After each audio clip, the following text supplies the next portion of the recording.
ربنا بيسيب في طريقك حاجه بتوجع عشان يعلمك. مش لازم تكون حرب معلنه على ادهم. برضه دي من الحاجات اللي خلت البني ادمين بتاكل في بعض. لا يا راجع معيش غير 15 جنيه في جيبي. باشا. السلام عليكم، انا احمد مجدي ودي قعده عرب.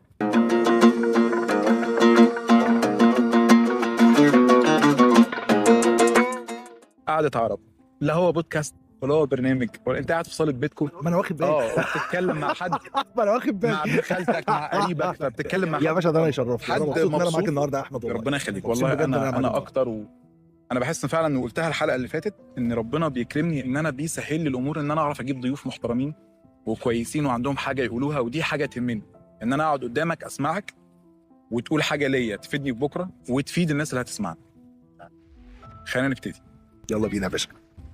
انت راجل فنان ان شاء الله، عندك اغاني كسرت الدنيا بجد ومعلمه معايا انا شخصيا من سنين. العفو العفو. لا بجد دي حاجه حقيقيه. ده من ذوقك والله. انت ابتديت بدايه صعبه ودايما البدايه بتبقى صعبه. لما ابتديت كان جوه دماغك ان انت هتوصل للنقطه دي، ان انت تبقى ادهم سليمان، اسم خلاص مصر كلها تعرفه؟ والله انا لما ابتديت كان في دماغي ان انا اثبت نفسي باذن الله. هوصل لحد فين بالظبط ما اعرفش. ما بحسش ان انا وانا ببتدي يعني من حقي. انا بحس كده ماشي. طبعا هو من حقي ومن حق كل واحد يحلم الحلم اللي على كيفه، مفيش مشكله خالص. بس انا بحس انه سابق لاوانه ان انا افكر وانا ببتدي انا هوصل لحد فين. انا عايز ابتدي كويس، ابتدي بقوه، اسيب انطباع، اسيب بصمه في المكان اللي انا هروحه، وده اللي يهمني. الاثر. الوقت ده بيتراكم وهو اللي بيعمل لك الحاجه اللي انت تستناها. مظبوط. انت زي ما قلت لك النهارده صوتك فيه وجع جميل. الله يخليك. اول وجع في حياتك علمك وعلم عليه. كل حاجه، كل موقف، كل خطوه بتخطيها بيبقى موجود فيها حاجه. لازم ربنا بيسيب في طريقك حاجه بتوجع عشان يعلمك. ده طبيعي. يعني احنا بعد شويه بنقعد نسال طب وليه وده حصل ليه وده مش حصل ليه. لا هو دي حكمه الدنيا. بيعلمك حاجه عشان تراكم الخبرات مع الوقت يخليك قادر انك تتعامل مع الحياه عشان الحياه صح. بالظبط صح. ايه بقى في مجالات، مجالات معينه مثلا. لا طبعا يمكن وانا ببتدي اتقابلت بانتقادات كتير مثلا. لا اصل اللي انت بتعمله مش على ذوق الناس. لا اصل اللي انت بتعمله ده كلها حاجات هاند ميد، كلها حاجات صناعه يدويه. مش طب ما هو طبيعي انها تبقى صناعه يدويه، امال هنعمل ايه؟ حاجات زي كده. حاجه مهمه بقى، نقطه التحول. انت ابتديت وكنت ماشي في طريق الناس ممكن تكون شايفه ان انت مختلف، بتعمل مزيكا مختلفه. امتى حسيت ان اللي انت بتعمله لقى صدى؟ اول ما بدات اسمع اللي انا بغنيه بيشتغل في الشارع. يعني كان اسعد يوم في حياتي لما واحد صاحبي جه قال لي انا ركبت توك توك لقيتك شغال في التوك توك. فانت كده انبسطت جدا. انبسطت جدا. خلاص وصلت المجتمع كله. والله مش بس ان انا انتشرت، هو فكره ان انا وصلت. يعني وصلت للذوق ده. الذوق ده هو 50% على الاقل. هو اكتر على فكره، بس انا بقول على الاقل هو 50% من الناس. مظبوط. فانك قادر توصل للشريحه دي، ده كان انتصار كبير بالنسبه لي. لما جيت بدات قلت انا هغني، مين اول حد صدقك ودعمك قال لك صح انت موهوب وكمل في الطريق ده؟ جزء من مدرسيني في المدرسه وابهات اصحابي. يعني مش باباك؟ لا انا والدي متوفي، والدي توفى وانا صغير، ربنا يرحمه. والدي توفى وانا صغير فما لحقش قوي. ماشي. والدتي طبعا كان ليها وجهه نظر وكانت مش ممانعه، بس كانت خايفه عليا اكتر شويه. هي كأم طبعا. اصل دايما او جزء كبير من مجتمعنا الاهل ما بيبقوش داعمين فنيا لاولادهم. اوكي. حد قريب منك وكان مصدق فيك ومآمن بيك؟ اصدقاء. كان عندي اصدقاء ليهم وجهه نظر انه لا انت كويس، لا انت كمل. حلوه يعني. اول ما بدات تغني كان عندك كام سنه لما بدات اللي هو خلاص انا هسجل اغنيه وهبتدي وهو ده اللي تانية جامعه، تالتة جامعه. الصراع الداخلي بقى ما بين الطريق ان انت هتختار طريق الفن وما بين بقى طريق لقمه العيش والجري ورا المستقبل الكارير العادي اللي الناس بتعمله؟ انا عايز اقول لك الصراع ده ما بينتهيش. الصراع ده موجود عند ناس كبار لحد دلوقتي. ناس كبار واساميهم متحققه ومحققين حاجات، ده والله ما بيخلص. ده موجود عند كل الناس. لانك في اوقات بتحس انه الفن ممكن يبقى بخيل معاك شويه، بس اظن يعني مفيش باب بتخبطه باستمرار الا لما ربنا بيديك فيه. ماشي، ممكن ما يديكش من نفس الطريق اللي انت ماشي فيه، بس يديك من طريق تاني، المهم ان هو هيعوضها. لا طبعا في اوقات انا كنت بفكر بده، بس انا حسمت الموضوع ده من زمان، يعني من وانا صغير حسمته. معلش لغايه لما ربنا يكرمني ان شاء الله باللي انا اتمناه، انا هشتغل. اشتغلت كل حاجه، اشتغلت كاشير، واشتغلت في مخزن، واشتغلت في شركات سياحه. مجال السياحه من المجالات اللي انا بحبها لسه لغايه دلوقتي اصلا. ولا يعني اشتغلت الحمد لله. هو الشغل ده اللي بيخلي البني ادم ينمو، يبقى عارف طريقه، ده حقيقي، تجرب حاجات كتير. بيعودك على السوق وعلى الدنيا وعلى التعامل مع الناس، بيخلي قلبك جامد. صح. ماشي، فانك ما تخافش تتعامل مع الناس. لحظه من اللحظات ان انت بتتحارب، مش لازم تكون حرب معلنه على ادهم، لكن حسيت في لحظه من اللحظات ان في اشخاص مش حابين لمعانك. اكيد. اتعاملت مع الموضوع ده ازاي؟ ما اتعاملتش. كبرت دماغك وهو هيعدي لوحده. طب ما بينك وبين نفسك بقى، في لحظه حسيت انك وقعت؟ اه طبعا كتير. كتير طبعا. بعد الوقوع بقى نتوكل على الله ونشوف هنعمل ايه. بتاخد وقت ما بين الوقوع وان انت تقف وتجري تكمل في طريقك، ولا انت باخد وقت اخد نفسي، بس ما بطولش كتير. حلو مقاتل يعني؟ بحاول والله، مش عايز اشقوي كده، بس ماشي.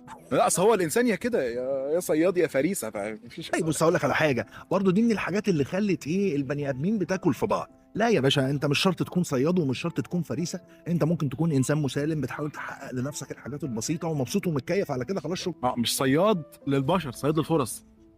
الفرصه بقى، حجم الفرصه هو ده اللي خلى الناس تاكل بعض. لانه بالنسبه مثلا لحد موظف ولا حاجه، ولا حد شاب في بدايه حياته، ان انا اشتغل شغلانه مثلا بالمرتب الفلاني كل شهر، دي فرصه كويسه جدا. فتلاقي واحد طالع له بيقول له ايه بقى، لا لا لا قليلين ما يكفوش. فانت ليه بتكئبه وتكئبنا، وعندك كلمه عدله قولها، ما عندكش ما تقولش. هو في ناس كده، واخد بالك؟ بس ففكره صياد وفريسه دي لا، ما بحطهاش في دماغي. انا اللي بحطه ان من حق كل بني ادم انه يبقى في احسن مكان ربنا يقدره عليه. يا رب ربنا يعيننا على كل دي الامر اللي تقدر عليه. اللحظات السيئه اللي بتعدي علينا كلنا، طبعا كلنا بتجيلنا لحظات بنحس ان احنا يا رب انا ماليش دور في الحياه ولا ايه. انا بشوف ناس حواليا بتاثر وبتعمل وبتساعد انها تغير حياه ناس، انا ليه ما بعملش كده؟ اللحظات دي لما بتعدي عليك بتعمل ايه؟ اللحظه دي لما بتعدي عليا، انا ببقى عايز اعمل فيها حاجه واحده بس، ارتاح. بس انت ما دام وصلت للمرحله دي، تبقى انت وصلت لمرحله من الارهاق والاكزوستنج، مخليك خلاص ما مش قادر تفكر بشكل ايجابي. ماشي، ما دام وصلت لمرحله انك مش قادر تفكر بشكل ايجابي، ارتاح. كل نام، انزل اتفسح، اقعد على القهوه، انزل اقعد على القهوه. انا وقت من الاوقات والله كنت بحكي لك، يعني أنا راجع معيش غير 15 جنيه في جيبي يا باشا، ورحت 15 جنيه دي كلنا عدينا بيها. مرحله ال 15 جنيه مرحله ال 15 جنيه دي بالظبط. مرحله اساسي في كل حياتي، كل انسان. ورحت والله قعدت على البحر بس، ومعايا كوبايه قهوه اعملها في البيت. قعدت على البحر 3 4 ساعات، شغلت الكاميرا وقعدت اتكلم للكاميرا، ومعايا كتاب قعدت اقراه، ولقيت واحد صياد قعد يسالني في حاجات، هو شافني بصور فالشاف قال لي الراجل ده نبغه معاه كتاب وبيصور، اعمل ايه في كذا واعمل ايه في كذا، قلت له اللي ايه اللي يعني بما يرضي الله، اللي ممكن استنى حد يقوله لي. بالظبط. ومشيت مزاجي فل بجد، حاسس ان انا ملك الدنيا، مش محتاجه حاجات كتير. الستاندردز اللي حطتها حوالينا وسائل الاعلام والسوشيال ميديا خلت الناس اتعقدت من الحاجه البسيطه اللي بيعملوها. المقارنات. ما تتعقدش من الحاجه البسيطه اللي انت بتعملها ما دام هي جميله وبسطاك. ماشي، لانك من غيرها مش هتعمل حاجه خالص. ما انا ما عنديش دلوقتي الستاندرد العالي ده، فانا لو بطلت دي يبقى هبطل كل حاجه بقى، مش هعمل حاجه خالص. بالظبط. ماشي، ودي اكتر حاجه تنسف صحه البني ادم النفسيه. انت المفروض تتبسط باللي في ايديك، زي ما كنت بقول لك النهارده على الفيديو اللي شفته بتاع انت بتقارن نفسك ليه باللي بيعمل اعلى منك. ايوه، انت عملت حاجه في ناس اقل منك، فانت اتبسط باللي في ايديك. المقارنه بتسرق الفرحه. وده ما يمنعش ابدا ان يكون عندك طموح فيما هو اكبر، ده ملوش دعوه بده. ان انا قادر اتبسط بحاجه معايا، ده ما يمنعش ان انا احب اكبر اللي معايا. كله بامر الله هيحصل يعني. في حد بيلهمك؟ يعني انا بالنسبه لي ممكن اقرا جمله في كتاب تلهمني ان انا اكتب اغنيه، اكتب مقال، اصور فيديو فجاه واتكلم فيه، بتطلع طاقه جوايا. هل في شخص بيلهمك؟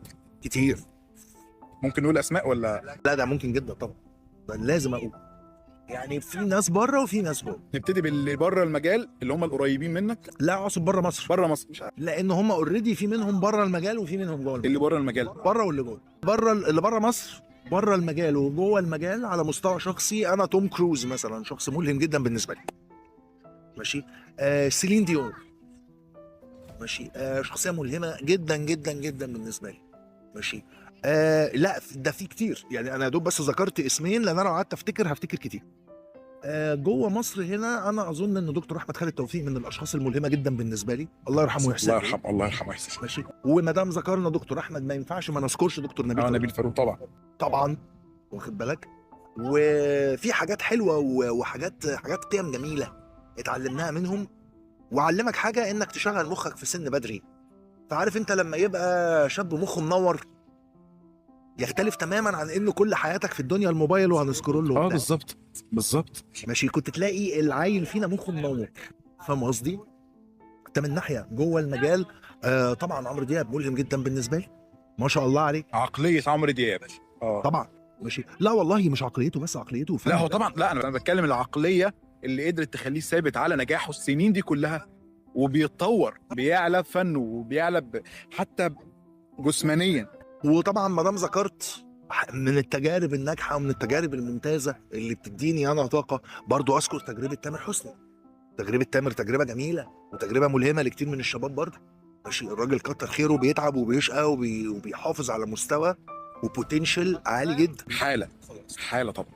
فانا هنا ده مثلا كده. الغنى مثلا لو اتكلمنا عن التمثيل. ماشي. لا انا في ناس كده بالنسبه لي، انا الزعيم عادل امام مثلا، محمود عبد العزيز الله يرحمه. طبعا كل الاسامي دي في ناس احنا مش عايزين طبعا كلها هننسى ناس وهنقول ناس، بس في ناس طبعا كبار في قلوبنا.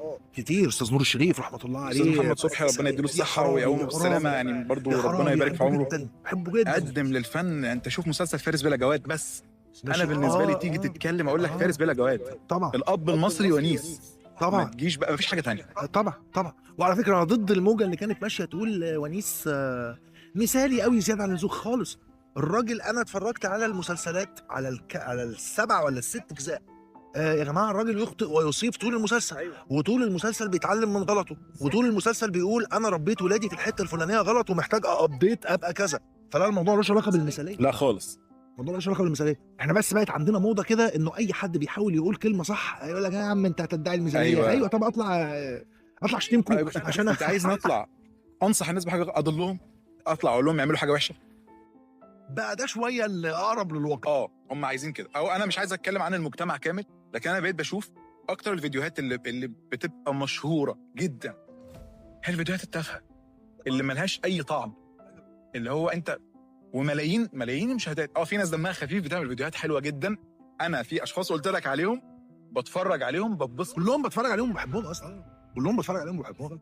مش على فكره انا عايز اقول لك على حاجه، بقى في اقبال غريب جدا على ايه، على الحوادث والبلاوي والمصايب، وبقى في اقبال غريب جدا على الجوازات والطلاقات بشكل غير طبيعي. الناس بقت بتحب تتفرج على مصايب الناس.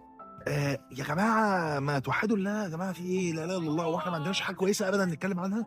يعني ما فيش حد مثلا عمل فني كويس او محترم نتكلم عنه؟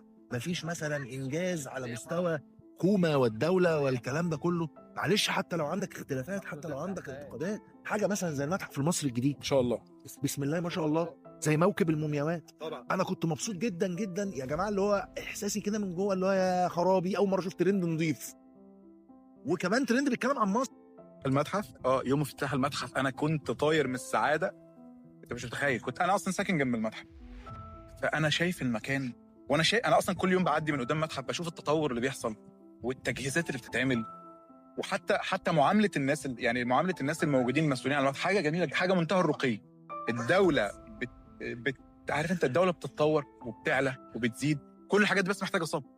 يعني انت بتشوف بلدك تحس ان بقى ليها شكلها اللي المفروض تبقى فيه. وبرضو كل واحد فينا عنده يعترض احيانا على حاجه، يختلف يتفق على حاجه، كلنا عندنا ده. الاختلاف ده طبيعي، بس خلونا زي ما لما بنشوف حاجه مش حلوه نقول دي مش حلوه، خلونا لما نشوف حاجه حلوه بالظبط.